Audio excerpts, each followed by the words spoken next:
Há uns 12 anos atrás, eu tinha recém-chegado numa nova cidade para morar.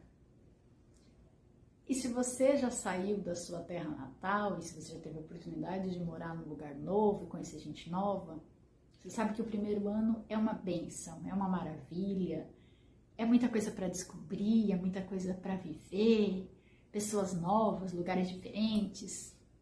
É uma delícia, o primeiro ano é fantástico. A partir do segundo ano, você já conhece muita coisa, você já sabe algumas coisas como funcionam, e começa a ficar tudo muito igual. Pelo menos foi isso que aconteceu comigo. Nós chegamos nessa cidade, o primeiro ano foi maravilhoso, e a partir do segundo ano eu comecei a reparar que não tinha mais a mesma vibe gostosa do ano anterior.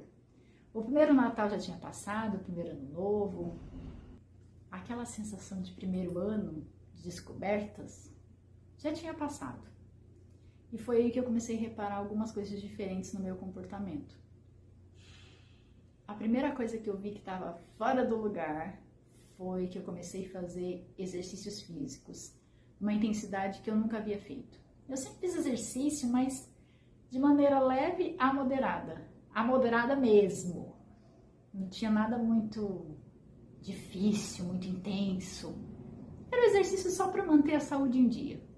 E eu comecei a ir para academia e eu ficava na esteira e eu corria numa velocidade muito maior do que eu estava acostumada, porque eu estava buscando, e era inconsciente isso, eu estava buscando aquela sensação que a gente conquista, que o corpo libera após o exercício físico. Os hormônios todos, é uma composição de efeito químico que o seu corpo libera, você deve saber disso, que te trazem a sensação de bem-estar. Junto com o exercício físico, essa intensidade, eu comecei a reparar que eu estava muito cansada, mas não batia. Eu fazia exercício e eu tinha uma canseira. Era uma canseira crônica. E aí eu fui procurar saber se era falta de vitamina D, vitamina B12, se estava tudo em ordem, se era hormonal, e estava tudo ok.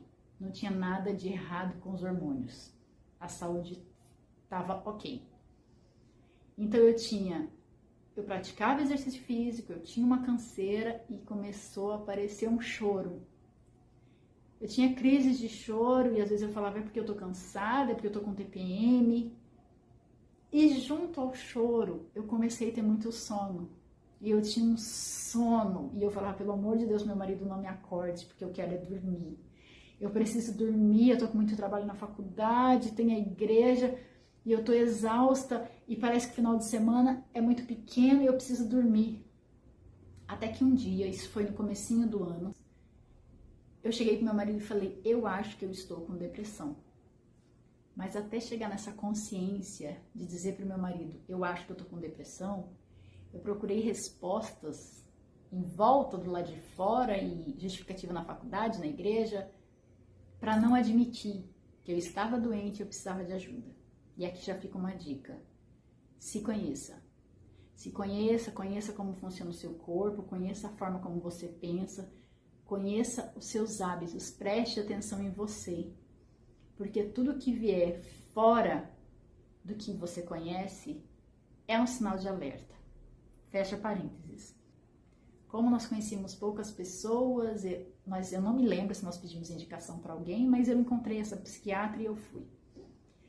E a forma como ela me acolheu foi tão linda, foi tão generosa, foi tão profissional, mas foi tão humana. E eu comecei a relatar para ela, eu não tenho amigos nessa cidade, eu não gosto daqui, eu tô longe da minha família. E aí eu comecei a reparar, hoje eu tenho ciência disso, na época eu não tinha. Tudo aquilo que tinha sido um atrativo foi motivo de desgosto, foi motivo de tristeza naquele momento.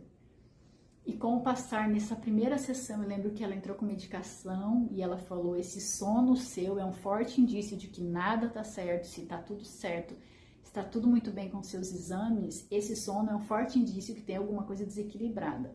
Ela falou, e não é hormonal mesmo, é químico, seu organismo deve estar precisando de um choque, não é de realidade, é um choque químico mesmo, ele precisa se ordenar. Mas além da medicação, você precisa fazer terapia, você precisa pôr para fora aquilo que está te afligindo. E assim foi. E no decorrer das sessões ela foi me mostrando que eu tinha amigos, que eu já tinha relacionamentos. E ela falou, você não pode comparar os seus amigos de uma vida inteira numa nova cidade.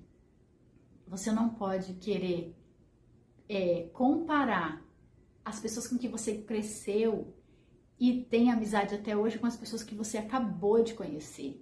Você vai conhecer muita gente ainda na sua vida. E dentre essas pessoas, a seleção de quem fica vai ser algo natural. Não se antecipe com aquilo ainda que virá. O que vai acontecer de forma natural. E as sessões foram seguindo, e eu me lembro que isso foi em março, abril, alguma coisa assim, foi logo no começo do ano. E o tempo foi passando, eu fui tomando a medicação, aliado à terapia falada, e eu fiquei bem. E eu estou muito bem. Eu me lembro que foi uma crise daquele momento, naquele lugar, porque Deus queria me ensinar alguma coisa. E hoje eu entendo muita coisa, e quem sabe um dia eu conto todo o testemunho para vocês.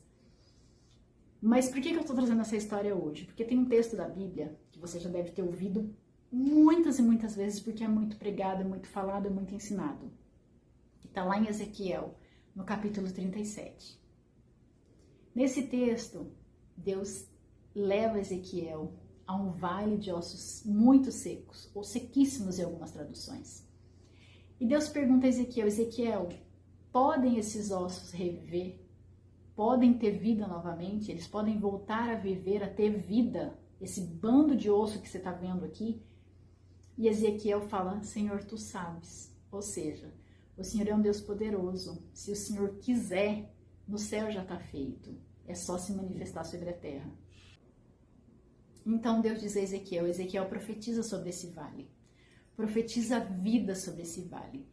E aí quando Ezequiel responde, tu sabes, Senhor, no versículo 4, Deus diz o seguinte, então ele me disse, profetize a esses ossos e diga-lhes, ossos secos, ouçam a palavra do Senhor.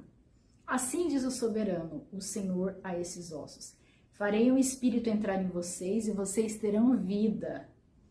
Porei tendões em vocês e farei aparecer carne sobre vocês e cobrirei com pele.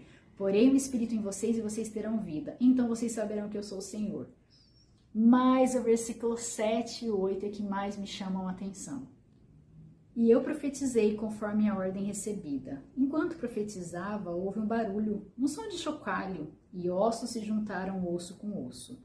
Versículo 8 ele diz, olhei, e os ossos foram cobertos de tendões e de carne, e depois de pele, mas não havia espírito neles.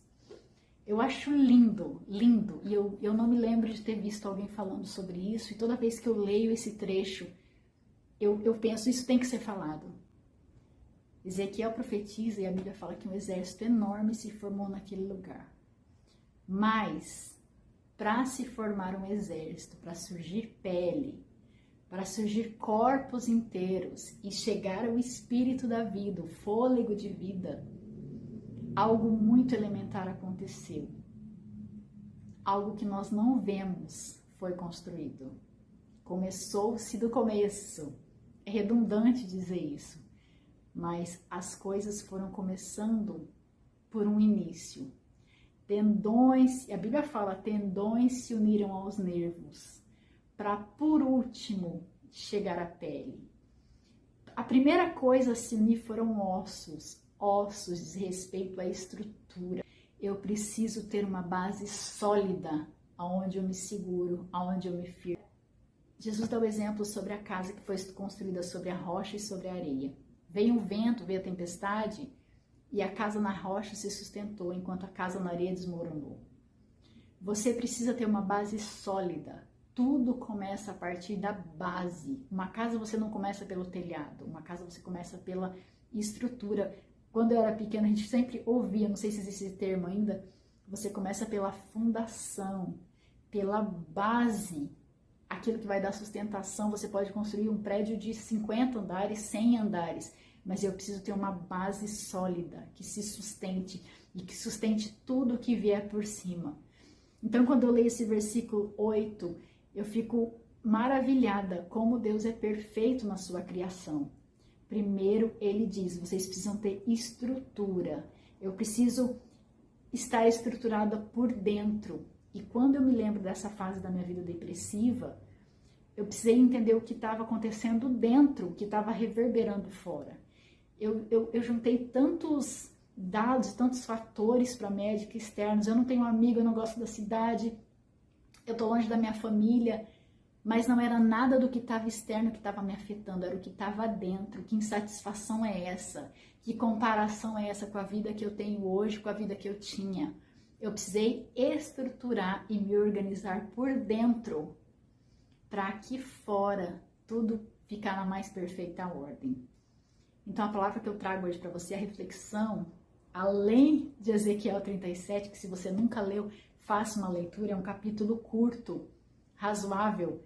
Em menos de 1 hora você termina lendo com calma e se deliciando e entendendo o que Deus quer falar. Além desse capítulo, eu quero te dizer que a bagunça que talvez esteja fora precisa ser organizada dentro. Você precisa se conhecer. E o melhor modo, eu não vejo um outro modo de nós nos conhecermos a não ser através do Espírito Santo. Jesus, quando subiu ao céu depois da crucificação, ele falou: eu volto para o Pai, eu preciso ir ao Pai, mas eu vou deixar com vocês o Consolador. E o Consolador é tudo que nós precisamos. Ele é o que instrui, ele é que nos direciona, é ele que intercede por nós. Então, eu te convido nesse dia. Quando você orar, convide o Espírito Santo para ser o teu guia, para te guiar nas suas decisões, te guiar nos seus dias. Peça ao Espírito Santo que te dê estrutura e sabedoria para aquilo que você tem que fazer, para aquilo que você tem que desenvolver. Deus é tão perfeito e Ele está pronto para nos auxiliar, por isso que Ele deixou o Espírito Santo. Quando você se vir em situações de desespero, ou até mesmo se você estiver passando por uma situação depressiva, com um quadro depressivo, com alguma outra doença, o Espírito Santo está aí com você. Você tem livre acesso. A Bíblia fala que nós temos livre acesso ao Pai. Em qualquer lugar você pode parar e fazer uma simples oração, como essa que eu vou fazer agora. Espírito Santo, me ajuda, me socorre, me guia, me direciona o que eu preciso fazer. Eu estou com dúvida, eu preciso tomar uma decisão. Espírito Santo, me ajuda. Que Ele está aí do seu lado o tempo inteiro. Ele está do seu lado, Ele está dentro de você, Ele está à sua frente, Ele está com você. Ele não dorme. Por isso eu te digo, convide o Espírito Santo para te dar estrutura nesse dia. Eu fiz o tratamento para depressão durante, acredito que uns 6, 7 meses. Foi algo muito rápido, porque eu sei, e uma hora, se vocês quiserem, eu trago esse testemunho aqui.